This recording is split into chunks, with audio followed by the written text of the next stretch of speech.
Hello दोस्तों, welcome to Excel wonder.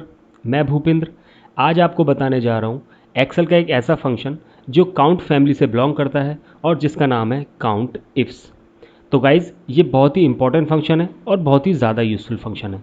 तो चलिए अपना डेटा ओपन कर लेते हैं जिस पे हम ये फंक्शन सीखने वाले हैं। तो गाइज़ ये वो डेटा है, ये एक कोई डमी डेटा है। मान लीजिए कोई डेटा है जो कि हमारा डेली बेसिस पे हमें मतलब डेटा मिलता है हमें कहीं से, या हमारे पास कोई हमें भेजता है। ठीक है, तो कोई भी ऐसा डेटा है जो मान लीजिए डेली बेसिस पे मुझे आता है। और अगर मैं इसी डेटा की बात करूं तो ये डेटा है, जैसे डे 1 में मेरे पास पेमेंट मोड जो क्रेडिट कार्ड है और जो अमाउंट है 65। तो ये मान लीजिए कि ऐसा है, एक ट्रांजैक्शन का डेटा है जिसमें डे 1 में कितनी ट्रांजैक्शन हुई हैं, किस किस पेमेंट मोड के थ्रू हुई हैं, ये उसका डेटा है। ठीक है, तो एक एग्जांपल के लिए ले लेते हैं। मान लीजिए जैसे डे 1 में हमारा क्रेडिट कार्ड से हुई है 65 की ट्रांजैक्शन, डे 1 में हुई है कैश से 97 की ट्रांजैक्शन, डे 1 में हुई है डे 1 में हुई है यूपीआई से 61 की ट्रांजैक्शन। ठीक है गाइज, तो ये इसी तरीके से डे 2, डे 3, डे 4 ये पूरा डेटा है। अब हमें क्या करना है, मान लीजिए हमारे पास एक ऐसी रिक्वायरमेंट आई है जिसमें हमें ये निकालना है कि क्रेडिट कार्ड से डे 1 में कितने नंबर ऑफ ट्रांजेक्शन्स हुई हैं, क्रेडिट कार्ड से डे 2 में नंबर ऑफ ट्रांजेक्शन्स कितनी हुई हैं, क्रेडिट कार्ड में डे 3 में नंबर ऑफ ट्रांजेक्शन्स कितनी हुई हैं, और ऐसे ही क्रेडिट कार्ड से डे 4 में नंबर ऑफ ट्रांजेक्शन्स कितनी हुई हैं। तो रिस्पेक्टिवली हमें इन सभी पेमेंट मोड्स की जो भी नंबर ऑफ ट्रांजेक्शन्स हैं वो यहाँ पे चाहिए। तो उसके लिए मैं क्या करूँगा गाइज, जैसा कि आपको समझ में आ रहा होगा कि ये अभी इस वक्त हमारे पास दो कंडीशन है कि पेमेंट मोड मान लीजिए क्रेडिट कार्ड है, और जो डे है वो डे 1, डे 2, डे 3 है। मतलब कि दो हमारे पास इस वक्त कंडीशंस है, जो पहली हमारी क्रेडिट कार्ड और दूसरी हमारी डे 1, या फिर पहली हमारी डे 1 है या फिर हमारी दूसरी क्रेडिट कार्ड है। तो वो कैसे भी कर लीजिए, वाइस वर्सा। लेकिन इस वक्त जो मेन है वो है हमारे पास दो कंडीशन। ठीक है, तो गाइस जैसा कि हम जानते हैं कि अगर हमारे पास दो या दो से ज़्यादा कंडीशंस होती हैं तो उसके लिए हम फंक्शन यूज़ करते हैं जिसका नाम है काउंट इफ्स। ठीक है, तो काउंट इफ्स बेसिकली वो फंक्शन है जिसमें हम दो या दो से ज़्यादा जो भी कंडीशंस हमारे पास आने वाली हैं, जिसके ब्याह पे हमें कैलकुलेशन करनी है, जिसके ब्याह पे हमें डेटा से काउंट निकालना है, तो उसके लिए हम काउंट इफ्स फंक्शन को यूज़ करते हैं। तो चलिए कैसे यूज़ करते हैं वो एक बार बता देते हैं आपको।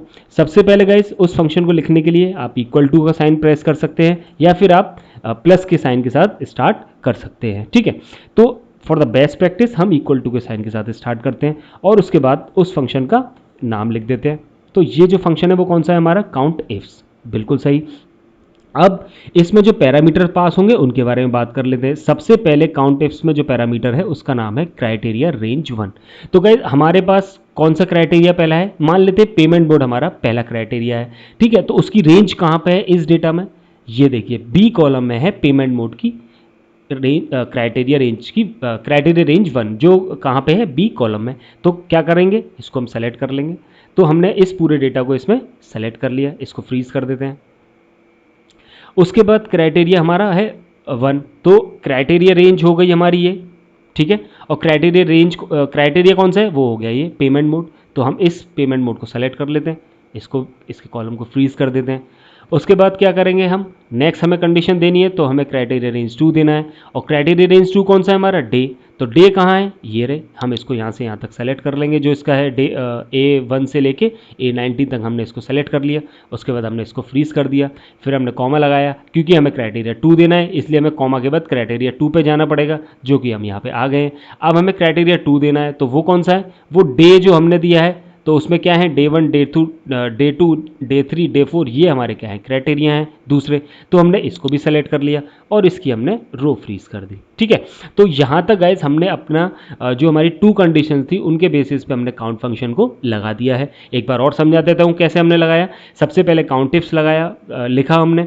उसके बाद हमने फंक्शन को स्टार्ट किया जिसमें हमारा पहले क्राइटेरिया रेंज 1 थी, जो हमने क्राइटेरिया रेंज 1 पेमेंट मोड को दे दिया था। फिर हमने वो क्राइटेरिया 1 दिया था, जो हमने यहाँ पे पेमेंट मोड था क्रेडिट कार्ड, उसको सेलेक्ट कर लिया था। उसके बाद फिर हमने क्राइटेरिया रेंज 2 की रेंज को सेलेक्ट किया था, वो है हमारी ये, वो हमने डे 1 वाला जो A1 से लेके A19 तक था, ये जो डे वाला जो कॉलम है वो हमने सेलेक्ट कर लिया। उसके बाद फिर हमने क्राइटेरिया रेंज 2 दिया, जो हमारा यहाँ लिखा हुआ है यानी F3 में। तो इस तरीके से हमने अपना पूरा फंक्शन को कंप्लीट कर लिया है और उसके बाद मैं प्रेस कर देता हूँ एंटर। ये देखिए, अब हमारे पास यहाँ पे क्या आ गया कि हमारे पास एक नंबर आ गया है, एक वैल्यू 1 आ गया है, जिससे ये मतलब हम देख पा रहे हैं कि क्रेडिट कार्ड से डे 1 में एक ट्रांजैक्शन हुई है। अब वो हम यहाँ अपने डेटा में एक बार देख लेते हैं फॉर क्रॉस चेक। वो क्या है, डे 1 से क्रेडिट कार्ड में कितनी ट्रांजेक्शन है, एक, यानी एक ट्रांजेक्शन है डे 1 से क्रेडिट कार्ड में। उसके बाद इस फॉर्मूले को मैं क्या करता हूँ, मैं फिल डाउन कराता हूँ और फिल राइट कराता हूँ। तो इससे गाइस हमें क्या मिल गया, इससे हमें ये मिल गया कि हमारे अभी तक के रिस्पेक्टिवली जितने भी पेमेंट्स मोड्स हैं, उनके बिहाव पे डे वाइज कितने नंबर ऑफ ट्रांजेक्शन के काउंट हैं। ठीक है, देख पा रहे होंगे आप, जैसे क्रेडिट कार्ड से डे 1 में एक है, डे 2 में भी एक है, डे 3 में 0 है, डे 4 में 1 है। तो यहाँ पे भी आप एक सिंगल चेक के लिए क्या कर सकते हैं, आप मैनुअली देख सकते हैं। जैसे डे 1 में क्रेडिट कार्ड से एक है, डे 1 में कैश से एक है, और डे 1 में यूपीआई से एक है 61 रुपीज़ की। ठीक है, तो इस तरीके से हम मल्टीपल कंडीशंस पे अगर हमें मल्टीपल कंडीशंस के बिहाफ पे ये चेक करना है कि हमारे नंबर ऑफ ट्रांजेक्शन कितनी है, या हमें कुछ ऐसा डेटा कैलकुलेट करना है जिसमें काउंट आ रहा हो, तो गाइस हम काउंट इफ फंक्शन का यूज़ करते हैं। ठीक है, तो छोटा सा एक बार और बता देता हूँ, काउंट इफ फंक्शन गाइस इसलिए यूज़ होता है कि अगर हमारे पास दो या दो से ज़्यादा कंडीशन के बिहाफ पे हमें किसी भी डेटा से काउंट निकालना है, तो फिर हम काउंट इफ फंक्शन का यूज़ करते हैं। तो आई होप गाइज आपको ये वीडियो अच्छी लगी होगी और आपको काउंट इफ फंक्शन समझ में आ गया होगा।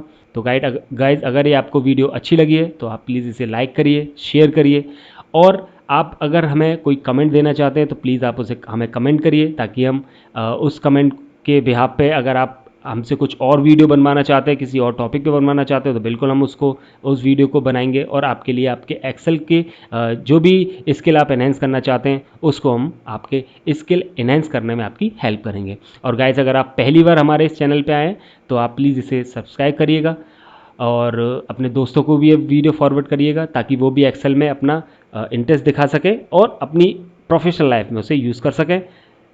तो thanks for watching this video guys, have a good day.